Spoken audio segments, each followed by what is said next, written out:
హైదరాబాదు బంధు society ఆధ్వర్యంలో నిర్వహించిన ఎస్సీలలో ఏబిసిడీల reservations అవసరమా, దానివల్ల లాభం ఏంటి నష్టం ఏంటి దానిపై చర్చా గోష్ఠి నిర్వహించడం జరిగినది. ఈ చర్చా గోష్ఠిలో డాక్టర్ సీమ శ్రీనివాస్ గారు మాట్లాడుతూ రాజ్యాధికార దిశగా జరుగుతున్న ఉద్యమాల ఉన్న కాడ ఈ ఏబిసిడీలు అవసరం లేకపోవచ్చు.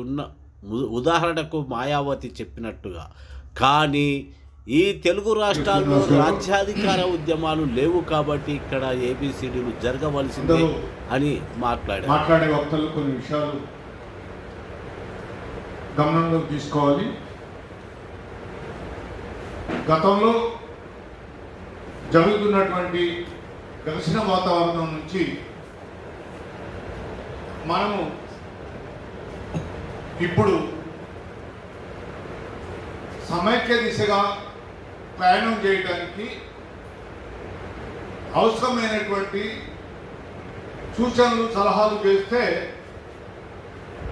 అది బాగా ఉంటుంది. ఇక్కడ మాదిగ ఉపకులాలు వర్గీకరణ కావాలని అడుగుతూ ఉన్నారు. మాల ఉపకులాలు వద్దంటా ఉన్నారు.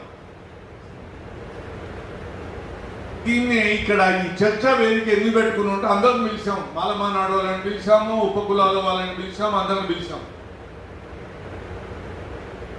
ఎందుకు వద్దంటున్నావో వద్దంటునే వాళ్ళ అభిప్రాయాన్ని కూడా కన్సిడర్ చేస్తాం. ఇక్కడ కావాలనే వాళ్ళు ఏ అంశం మీద కావాలంటున్నారో అది కూడా కన్సిడర్ చేస్తాము. ఆ దిశగా చర్చ సాగాలని చెప్పేసి మాట్లాడబోయే వక్తలకి తెలియజేస్తూ ఇప్పుడు డాక్టర్ సీమ శ్రీనివాస్ గారిని మాట్లాడవలసిందిగా కోరుతున్నాను. ఈనాటి సభాధ్యక్షులు వీరస్వామి గారికి, ముఖ్య అతిథి పెద్దలు భరత్భూషణ్ సార్ గారికి, రూపాకరణ గారికి, జూబల్ సుభద్ర గారికి, రాజేంద్ర గారికి, శంకర్ గారికి, డాక్టర్ శ్రీనివాస్ గారికి, నారాయణ అందరూ కూడా పేరు పేరున పాతిముత్య వందనాలు. అయితే ఈరోజు పన్నింగ్ ఇష్యూ అంటే వర్గీకరణ మీద మనం ఏం జరుగుతుందో చూస్తున్నాం. అంటే నా వ్యక్తిగత అభిప్రాయం, వర్గీకరణ ముందా లేకపోతే రాజ్యాధికారం ముందా అంటే రాజ్యాధికారానికి నేను ప్రాధాన్యత ఇస్తాను. ఈరోజు చూస్తే ఉత్తరప్రదేశ్ కానీ బీహార్ కానీ అక్కడ మాయావతి గారు వర్గీకరణ వ్యతిరేకిస్తున్నారు. అక్కడ కరెక్టే ఉత్తరప్రదేశ్లో వ్యతిరేకించడం. ఎందుకు అంటే అక్కడ మాయావతి గారు రాజ్యాధికారం కోసం ఒక ఉద్యమం తీసుకొచ్చారు. అక్కడ అన్ని కులాలు కూడా రాజ్యాధికారం కోసం పనిచేసినాయి. బీఎస్పీ అధికారంలో ఉన్నప్పుడు కొన్ని లక్షల ఎకరాన్ని పంచిపెట్టడం జరిగింది, కొన్ని లక్షల ఉద్యోగాలు ఇవ్వటం జరిగింది. అంటే ఈరోజు వర్గీకరణ ద్వారా ఈరోజు మాలలు చెప్పినట్టు వర్గీకరణ వస్తే మా మాలలకి అన్యాయం జరుగుతుంది, అది అవాస్తవం, అబద్ధం. అదేవిధంగా మాదిగలు కూడా, మాదిగ సంఘాల నాయకులు కూడా వర్గీకరణ ద్వారానే మాదిగల జీవితాన్ని అంతా మారుతారు, అది కూడా అవాస్తవం.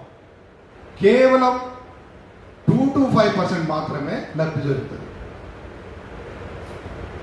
ఈరోజు మాయావతి గారు ఉత్తరప్రదేశ్లో అపోజ్ చేస్తున్నారు, కానీ ఇక్కడ తెలుగు రాష్ట్రాల్లో అపోజ్ చేయడం తప్పు. ఎందుకు అంటే అక్కడ రాజ్యాధికార ఉద్యమాన్ని అన్ని ఎస్సీలో ఉన్నటువంటి అన్ని కులాలు కూడా రాజ్యాధికార ఉద్యమం చేసినాయి, రాజ్యాన్ని తెచ్చుకున్నాయి. అన్ని కులాలకి వర్గీకరణ వస్తే ఏ లాభాలు జరుగుతున్నాయి, అన్నిటికంటే డబల్ లాభాలు జరిగినాయి అక్కడ. కానీ తెలుగు రాష్ట్రాల్లో రాజ్యాధికార ఉద్యమాలు లేవు. ఇలా అంటే ఏ కులాన్ని విమర్శించడానికి కాదు, ఈరోజు ఏ పార్టీ అధికారంలో ఉంటే ఆ పార్టీలో ఉంటున్నాం మనం. వర్గీకరణ జరిగితే రాజ్యాధికారం నష్టం, బాబాసాహెబ్ అంబేద్కర్ చెప్పినట్టు మనం విడిపోయి ఉన్నాం మనం ఇక్కడ. కాబట్టి ఇక్కడ వర్గీకరణ 100కి 100% వర్గీకరణ కావాలి తెలుగు రాష్ట్రాల్లో. వర్గీకరణ ద్వారా ఎవరికి నష్టం లేదు. ఈరోజు ఈ మీటింగ్ ద్వారా మనం అందరం కూడా ఒక మెసేజ్ ఇవ్వాలంటే ఎవరి జనాభా వాటా ఎంతుందో అంత తీసుకుందాం, తప్పే ఉంది దాంట్లో. అన్నదమ్ములే 10 ఎకరాలు ఉందంటే 2 అన్నదమ్ములు 5 ఎకరాలు తీసుకుంటారు. ఇక్కడ ఆంధ్రప్రదేశ్ తెలంగాణ రాష్ట్రాల్లో కూడా ఎవరి జనాభా ఎంత ఉందో అంత వాటా తీసుకుందాం, తప్పేముంది దాంట్లో.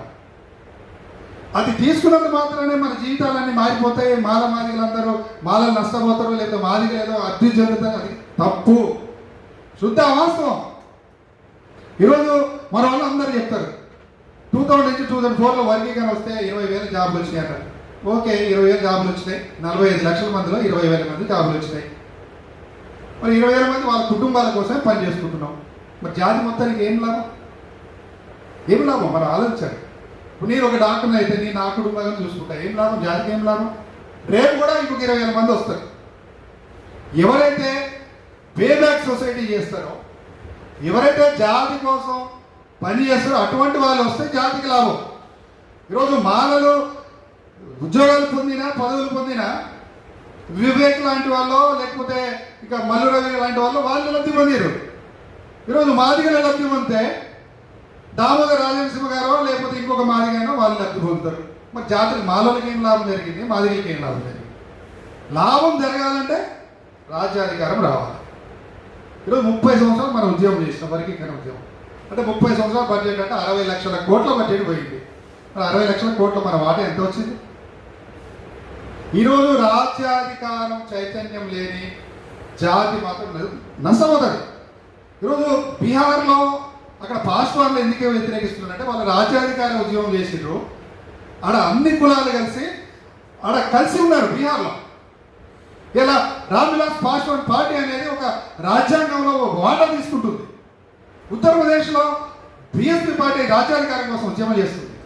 వాళ్ళు వర్గీకరణ వ్యతిరేకిస్తున్నారంటే ఆడ వాస్తవం ఉంది, వాళ్ళు వ్యతిరేకించవచ్చు.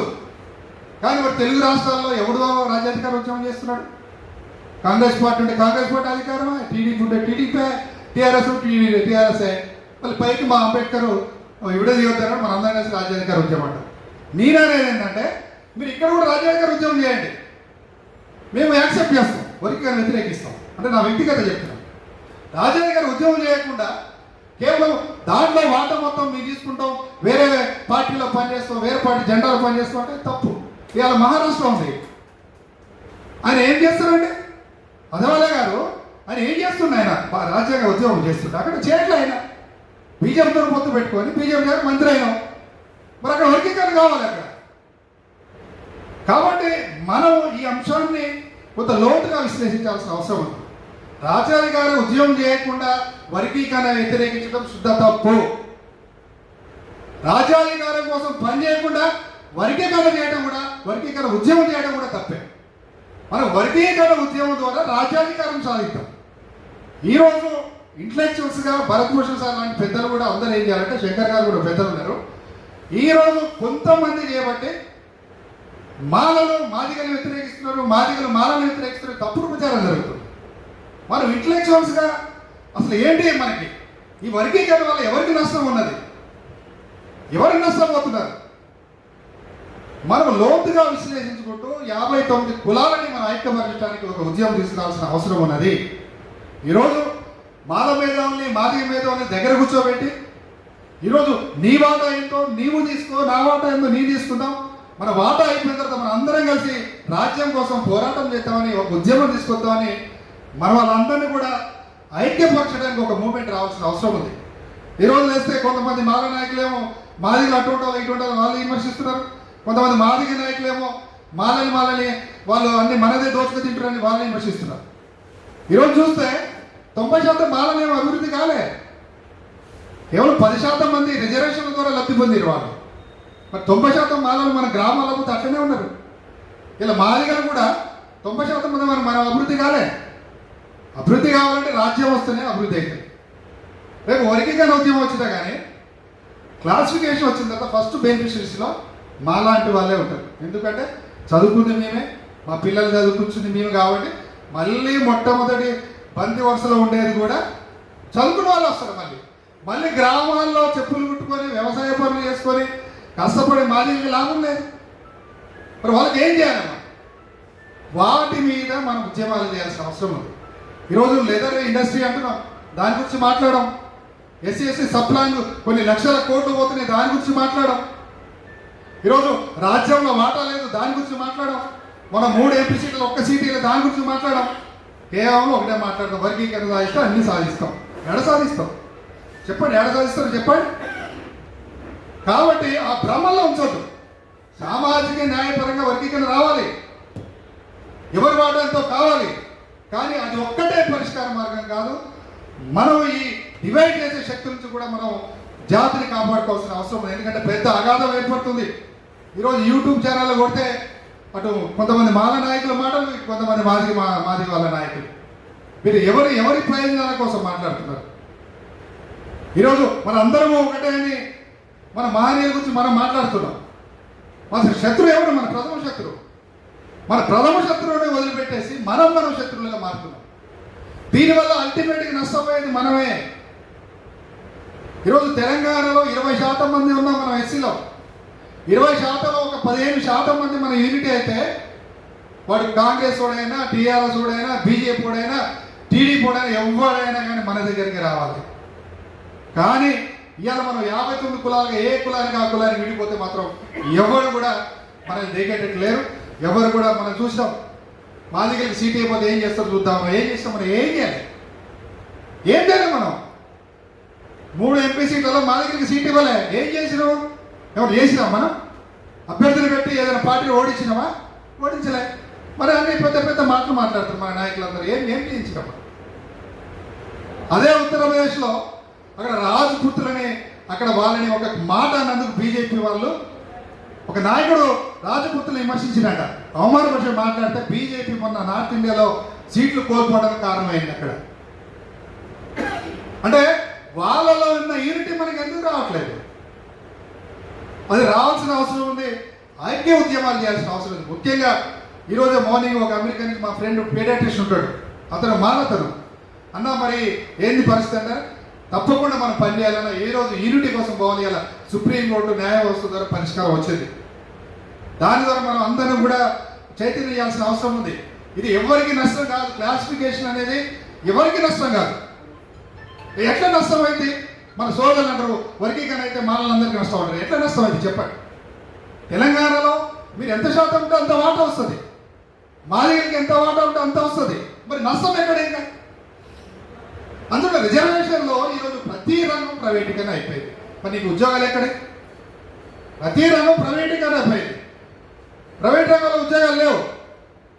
మనం రేపు అందరం కలిసి ప్రైవేట్ రంగంలో రిజర్వేషన్ కోసం కూడా ఉద్యమాలు చేయాల్సిన అవసరం ఉంది. ఈరోజు వీరస్వామి గారికి, భరతభూషణ్ సార్ గారికి, శంకర్ గారికి ఒకటే విజ్ఞప్తి చేస్తున్నాం. మీలాంటి మేధావులు ఎస్సీల ఐక్యత కోసం పనిచేయాల్సిన అవసరం ఉంది.